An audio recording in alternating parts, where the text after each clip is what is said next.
Welcome to the Daily Agenda. Tonight's topic is the path to Odin, or what our Anglo-Saxon ancestors called Woden, and the very similar, sound alike, the Witan, the very first Saxon parliament. How did I become an Odinist? Well, there was no great transformation, as it were. Pretty much everything came at the same time, I think, looking back on it. In 1984, the miners' strike was raging, the land was riven with division and socio-political conflict and dire economic opportunities for most working class people. And of course I was working class, my father was a miner, and my father had been raised Catholic, and he absolutely despised Catholicism with a deep passion, as he was raised ignotus spurius, which those who know the Latin phrase will understand what that means, and they never let him forget it either. You know, he was very cruelly treated by the nuns and spat at by the other children for being ignotus spurius, which means father unknown. I know who his father was. He knew who his father was before he died, but at that time he didn't. And his mother was a domestic servant in Buckinghamshire, and there she fell pregnant with my father and was sent off to the Hartley-Wintney Workhouse Infirmary to have him in secret. That was the policy in those days, in the 1920s, to have their little bastardum taken to the workhouse and disappeared. It's covered very well in the film Gosford Park. Yes, absolutely, if that gives you a clue. It's very interesting. It's covered in my book, Sons of Soldiers. So I was raised in pretty much the same mentality as my father had adopted throughout his childhood, i.e. that he despised Catholicism. And when anything to do with the Catholic Church came on television in childhood, he would always say, "Son, never forget, if there is a devil incarnate, it is the Pope in Rome." He had a slightly more favourable attitude towards the Church of England, although he wasn't religious at all. He wasn't an atheist, he was agnostic. All of that came out in the months shortly before he died. People had always believed he was an atheist, and he said, "No, I believe there's definitely something out there. I just don't know what it is, and I refuse to worship any man-crafted religion because it's all garbage," which is what the corporate church is. Absolute rubbish, just control mechanism. And the priesthood is the biggest grift in history, isn't it? Quite frankly. You think Tommy Robinson's the biggest grifter? Well, he's nowhere near the Christian priesthood, quite frankly. A penny for heaven. That's how they used to sell it at one time. To the peasants here in England. And so that's how I grew up, and I had no love for Christianity at all, and quite apart from my father's attitude on it, it just didn't feel right. I remember when I got to about 14 at Eastwood Comprehensive School, we were invited along to the local church, St Mary's, and I went along on these Wednesday evenings for a coffee evening. You see, they try and seduce you with coffee and biscuits, you know. I suppose it makes a great difference from the days of when they established their religion, and the 95% who refused to convert were told, in most cases, to choose which limb they would lose. Such was the power of their religion in having corrupted and converted kings, that this type of menace like Islamic State was used across the whole of Europe. The whole of Europe. And Charlemagne, of course, butchered 5,000 Saxons in one morning for refusing to convert to Christianity. Sounds just like Islamic State, doesn't it? And that is the true history of Christianity. In fact, you can find a great account of it in The Darkened Age by Catherine Nixon. Yes, it's great. Great book, in actual fact. Christians hate it. Some of the honest ones, they embrace it, they accept it for what it is. They know what great crimes their religion has committed across the whole world, particularly here in Europe. And so I was unaware of all of these things at the time, but I went along to these coffee evenings, and I looked around and I remember seeing the cross and images of Jesus, etc. And the entire Christian symbolism, the iconography, it just felt alien to me. It just didn't appeal to me in the slightest. You know, it literally made my skin crawl. And I actually felt like I was in the presence of evil. That's how much my skin crawled, being in that environment. And I remember one evening, the local COV vicar tried to touch me up in the belfry. And I pushed him down several stairs, not the entire belfry, but down a few stairs in his dungarees. And he was a pervert, quite frankly. As all he ever talked about in these coffee evenings was sex, and particularly sex with his wife, etc., and how Christians should behave, and regarding sexual matters. And he was quite obsessive about it. And when I popped the question to him one night, after one of his pulpit lectures, I said to him, so are you saying then that in your religion, because I didn't regard it as my religion, I was really just a casual observer. And I said to him, are you saying then that you can go through life, you can be a mass murderer, a butcherer, a serial rapist, etc. Horrible, horrible piece of work. And at the end of it, you just have to, say, well, look, God, I'm sorry. Please forgive me.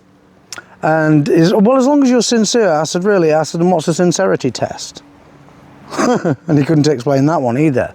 And he said, we are prepared to forgive anyone as long as they ask for forgiveness.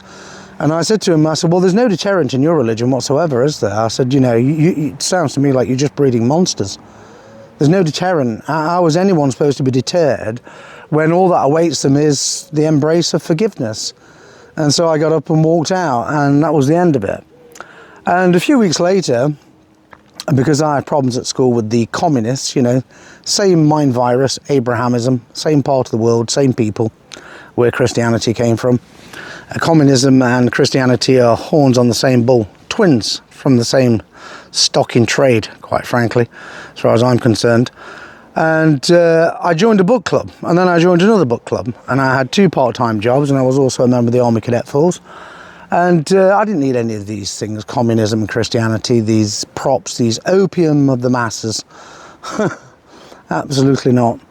I needed no such injections of delusion. And there's no way they were ever going to brainwash me. And so I joined these book clubs and started educating myself. I regarded the school curriculum as being utterly irrelevant in many ways. The only thing I was really interested in was English literature and English language and history, and everything else just bored me rigid. And so I started educating myself, and I spent half of the money I had from my part-time jobs on books. So I would order a bundle of books every month from these 2 book clubs. And one of the books I ordered was by Dr. Anna Bramwell, Blood and Soil. And I was pretty much halfway through it and got to the chapter, Odin's Ravens. Wow, I was electrified. Odin's Ravens. The very reference itself just electrified me. It gave me a buzz, a thrill. The type of thing I'd never felt in Christianity. Never once. And I opened the chapter and read through it, and there I saw the Elder Futhark runes for the very first time. And I was, mesmerised. I thought, wow, this is just fantastic. I can't say for 1 minute that I actually understood anything to do with it. I didn't really understand anything to do with Odin other than what it said in the book. And there was no internet, of course, in those days. Otherwise, it'd be straight onto the smartphone or onto the laptop, and away you go. A whole plethora of information comes up, doesn't it? But not in those days. It was a library or a book club, or word of mouth, the oral tradition. And so yeah, absolutely, the book in itself was fascinating. And I remember, even when I finished the book, kept turning back to Odin's Ravens, that chapter, and looking at the runes. And I just knew that one day these runes, this alphabet, our ancestral alphabet, would become a massive part of my life. I couldn't explain it even to myself then. I know now why. Because it was meant to be. It was my true self. It was speaking to the soul in a way that Christianity could never do so, because it's Jewish. It's an invader religion from a foreign land. Yeah, it's not European, it's not English, it's Jewish. Okay? Let's make that perfectly clear. Particularly to the centre-right cranks who've swallowed that religion, lock, stock and barrel, so that they can become the gatekeepers of Zionism. And that's another reason why they hate pagans so much. And that's something we'll get to another time. I think I've actually covered it quite extensively already in the public domain. But anyway, so yes, from the days of reading Dr. Anna Bramwell, occasionally I would see the runes in history books, particularly on the Waffen-SS, and by Bruce Quarry in particular, the illustrated editions. I always used to buy the full text edition with very few photographs in it, just some black and white photographs, and then the illustrated edition. And I bought loads and loads of books. I had my own library in my bedroom. I had the back bedroom looking out onto a large garden, and we had a built-in wardrobe, and the top shelves were just books on every single aspect of geopolitics you can think of, history, particularly military history, and the Second World War more than anything else, which really fascinated me. And so pretty much after that, when I left school and went to work, I didn't really have much time for reading. As you can imagine, manual labour jobs, very tiring. And of course, I was the typical young man. I went out and about, buying clothes, etc., dating girls and going to pubs and nightclubs, etc. And that's what young men did back in the 1980s. And I think they still do, don't they? And so, yeah, until we got to really, I guess you could say, I think it was probably 1989 when it cropped up again, which was very interesting and obviously meant to be. And so, yes, some things in life are just meant to be. That's the way it is, happily. And this was a very happy occurrence. And so in 1989, I started to become politically active through friends, school friends, and I've explained all of this in The Rise and Fall of the British National Party. And once I was in the BNP, the East Midlands organiser, John Peacock, who later became the Midlands organiser, who was my immediate boss, he was an Odinist, and he ran a group called The Ring. And I mean, my fascination in Odinism grew. I explained to him that I felt myself to be an Odinist, even though I didn't really know what Odinism was about, in truth. And he said, well, come along on some of these camps that they had, mainly in Derbyshire. But I declined because the problem was there were a couple of journalists attending. Well, one of them was an author, and these camps had a lot of skinheads on them. And I didn't want to be photographed with them, particularly after the problems I had with the British movement and Blood and Honour. I didn't want to be in their presence, and I certainly didn't want to be photographed with them. And Tyndall obviously didn't want people like me being photographed alongside skinheads because of the problems they were causing him. The constant arguments he had with Richard Edmonds and John Morse evince that fact. And so I never went to them. But obviously I took Peacock's literature, and he always used the sun wheel, which I think I've shown you before.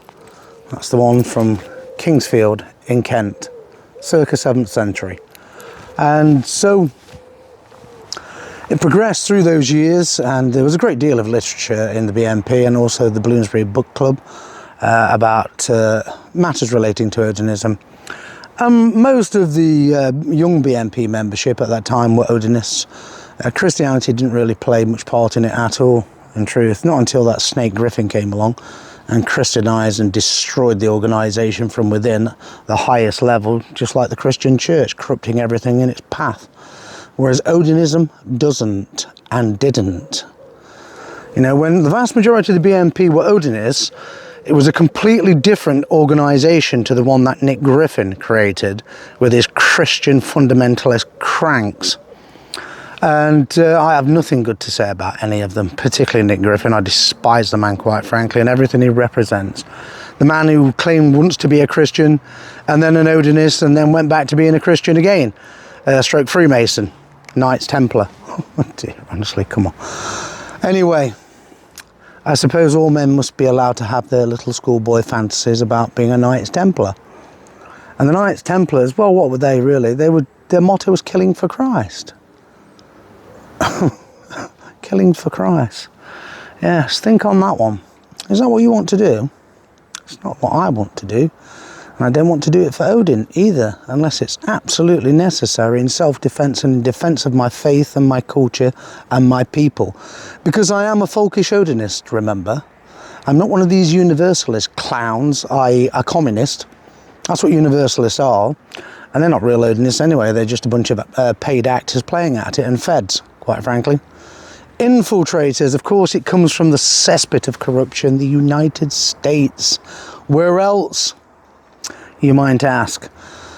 And so, yes, absolutely, during the BNP years, and I actually took the Rune magazine as well, which Griffin edited, with the Odal rune, meaning the homeland, the homestead, race, kith, kin, ancestors. The very thing that Christianity turns its slaves against, turns them into hating their ancestors. In fact, one clown came on here last week and said he considered himself to be a nationalist. He said, well, whilst I'm European on both sides, he says, I'm not really related to any of my pagan ancestors. You're not really related to any of your pagan ancestors because they came from another tribe, said he. See, that's the exact example that I'm talking about with this corrupting Abrahamic mind virus. How it encourages Europeans to hate their own culture and their own ancestors. How can you not be related to your own ancestors? How can you not be descended from your own ancestors?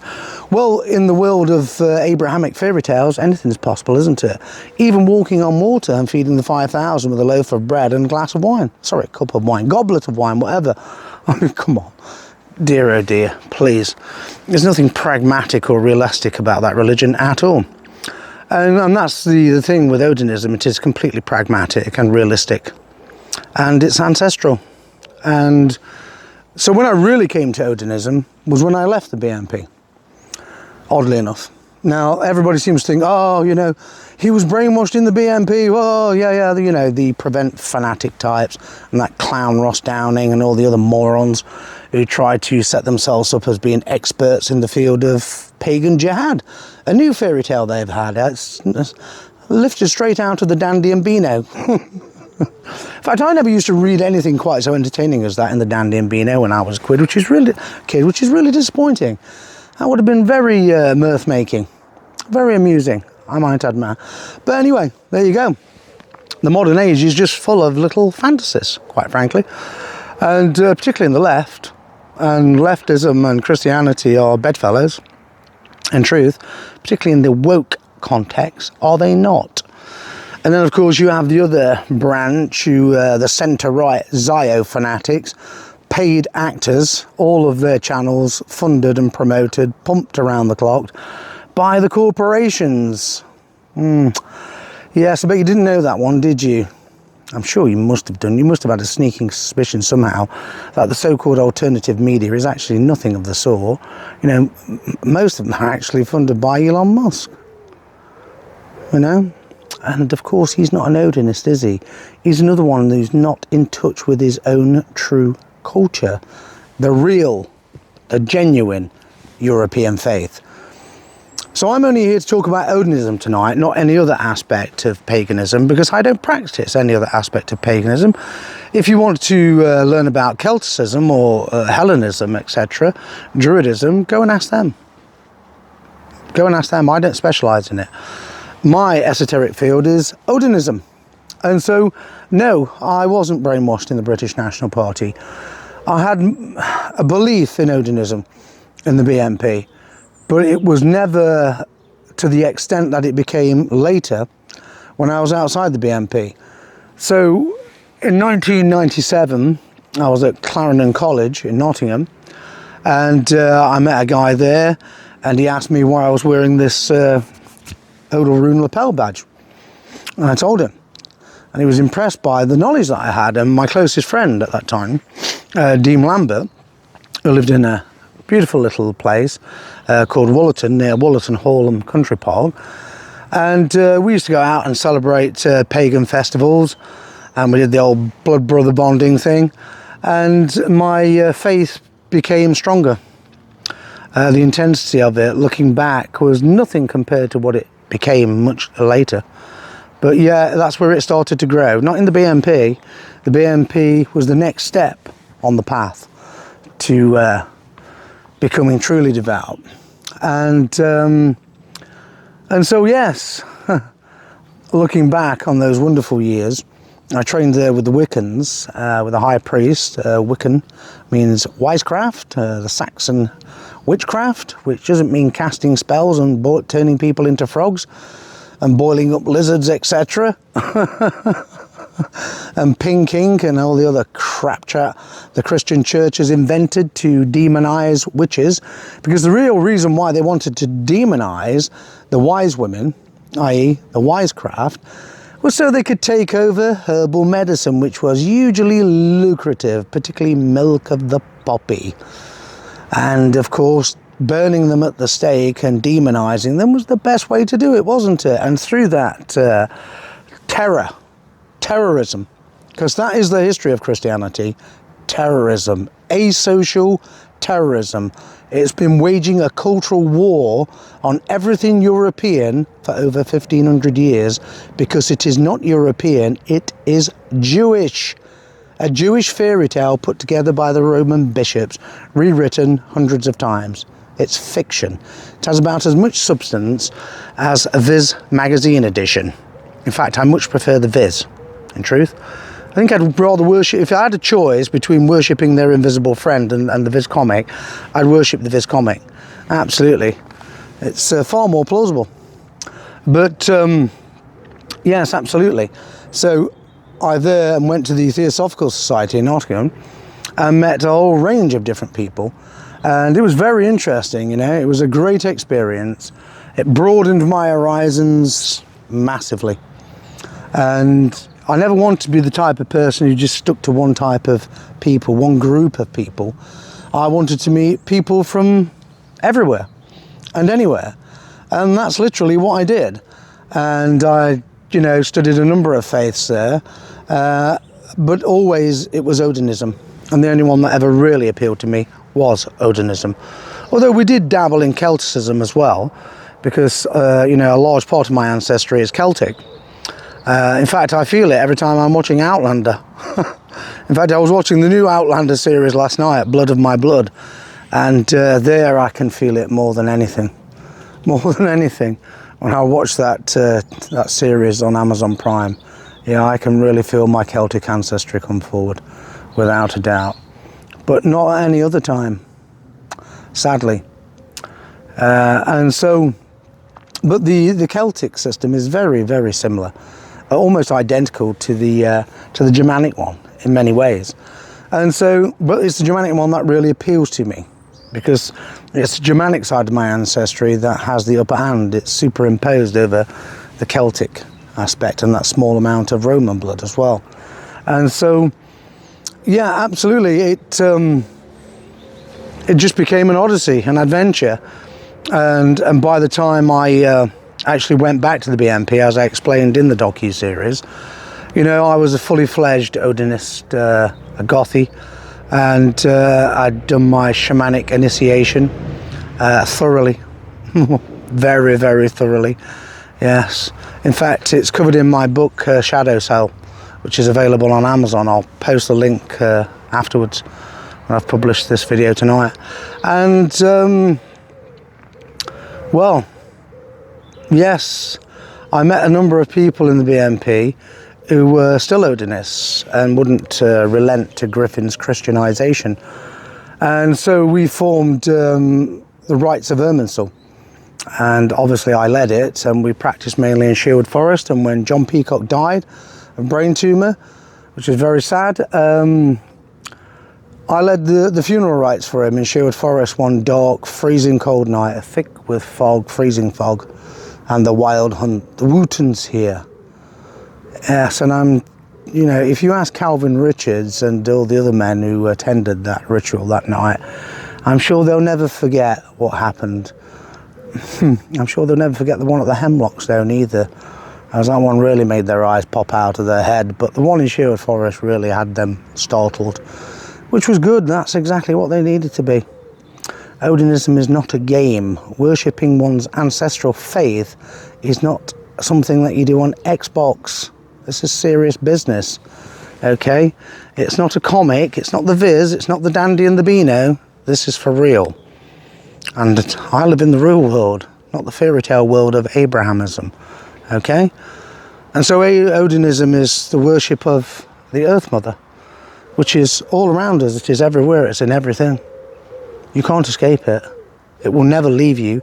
You can try and deny it, but it will always have you in its heart. And one day, it'll have you in its bosom, in the ground, when you're dead and gone. And even if you're burned and turned to ashes, you will still be in that ground with Mother Earth. Got it? Don't ever forget it. There's no escaping paganism. It's for eternity. It's forever. It is forever. In the physical sense, and even when this planet has disintegrated many billions of years from now and scattered out into dust in the universe, you will be a part of that. You will be a molecule in that dust. It is forever. It's for eternity. There is no end. There is no end for any of us. And as for the Alpha there, the All-Father, the Alpha there means the All-Father. Well, he is everywhere. He is everything.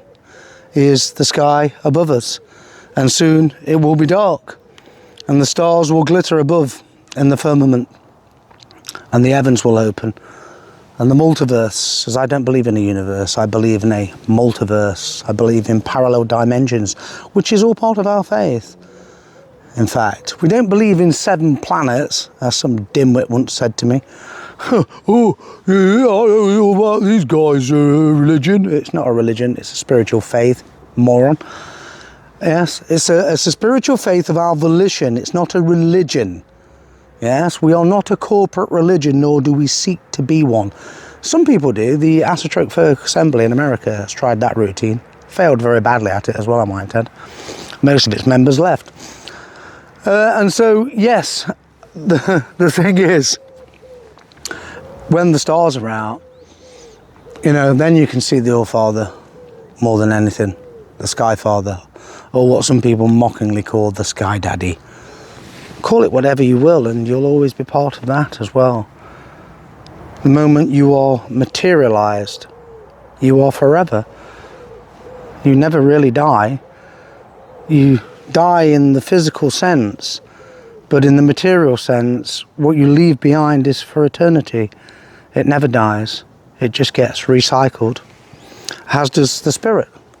So you must remember that the soul is an Abrahamic thing, which in actual fact goes back to Zoroastrianism more than Abrahamism, and because they borrowed everything from the Zoroastrians and the Egyptians, nothing original.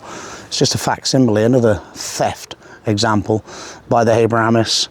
And which is the reason why the centre-right do the imitation game on nationalism so well, because these people just can't innovate and create anything from root. There's nothing organic about what they do. They just have to rob everybody else's ideas and then smear them. And then smear them, absolutely. And that's the history of Christianity and paganism. You know, rob most of their ideas and then smear them as devil worshippers. I don't worship any devils. I've never worshipped one. I have no intention of doing so. That's a Christian thing. They worship the devil because they're afraid of it. They're taught to be terrified of it. I don't worship it. It's not for me. And so, but Loki in our faith, well, he makes their devil look like a child's act anyway.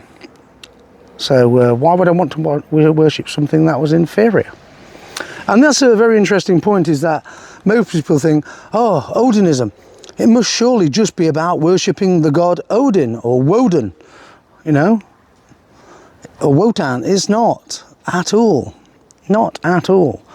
You know, Odin is chief amongst God after the civil war, as it were, between the Aesir and the Vanir. And that was the arrangement that they agreed upon. And so he rules in Asgard, in Valhalla, or Valhall. And but no, it's not just worshipping Odin. Some people do, to the exclusion of all the other gods and goddesses. I worship the other gods and goddesses just as much as Odin. And so no, I'm not just an Odinist, that's just the name of the faith. And as I said, it's not an organised religion, and I don't ever want it to become one. Odinist temples are starting to spring up across the country. The Odinist Fellowship has a couple of them, and good for them. Well done. You know, I don't knock them in any way, shape or form, but I'm talking about my own path to Odinism, and where it became really strong was between 2017 and 2019, when I was in under such duress in extremis, and there my faith sustained me, whereas nothing else could. Nothing else could sustain me. I lived pretty much on my faith the most of the time, and the more dangerous it became, the more I absorbed the faith, and the more I became the faith, and that was an entirely necessary process as well, which led me to writing Shadow Soul and Truth. And I started then training other people in Seitha. Not cider, as most people pronounce it. Not cider. Seitha. Seitha mana. Okay? You'll learn that. You'll learn what it means. I'm going to tell you everything. That's not the purpose of this video. We'll be here for hours.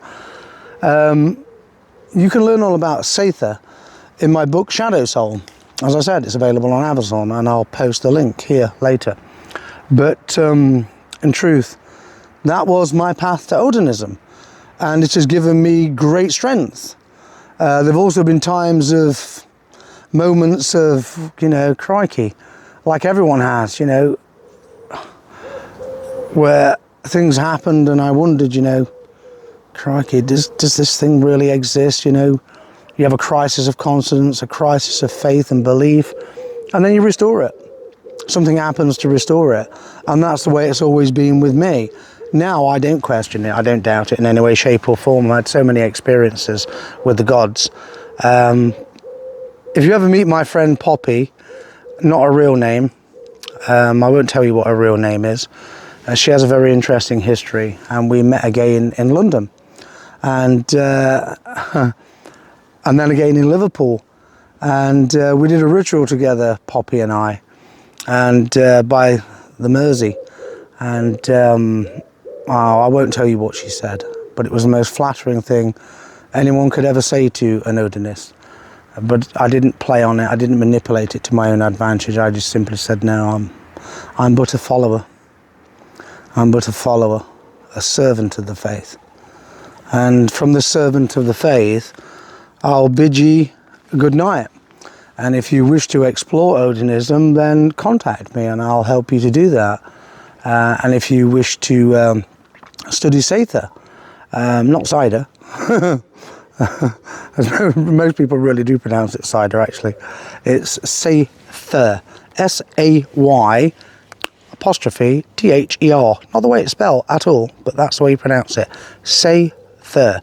Anyone who wants to study Seither, drop me a line and I'll help you to do that if you're capable of doing it. And it's not an easy discipline at all. It's very, very difficult. Very difficult. It can be taught, but you've got to have a natural talent for it. You've got to be born with it. And I was on my mother's side. My mother's side going way back, you know, and when I did my family history research, I discovered my great-grandmother, Harriet Hinga, which is the anglicised version of Ingvar from southern Sweden. Although they did populate across Denmark and Norway and Iceland and all across Ukraine and Russia. And yes, the Ingvar, in the same way as the Ingvabones, the rootstock of the English, it means the sons and daughters of Yngvi Frey, born of the Vanir gods. And so yes, from that line, yes, and the other side of my mother's line as well, that's where it all comes from. And so yes, there has to be some divine spark in there, some ancestral mix to make the essence of it flow into this world. But absolutely, a lot of people ask me to make this video about Odinism. I wish it could have been longer, but in truth, I don't think it should be, because the more I ramble on about it, the more it's taking away the initiative from you to do something about discovering it from yourself. And ultimately that's what I want you to do, is to use your initiative and take your own path to Odin like I did. What's so here?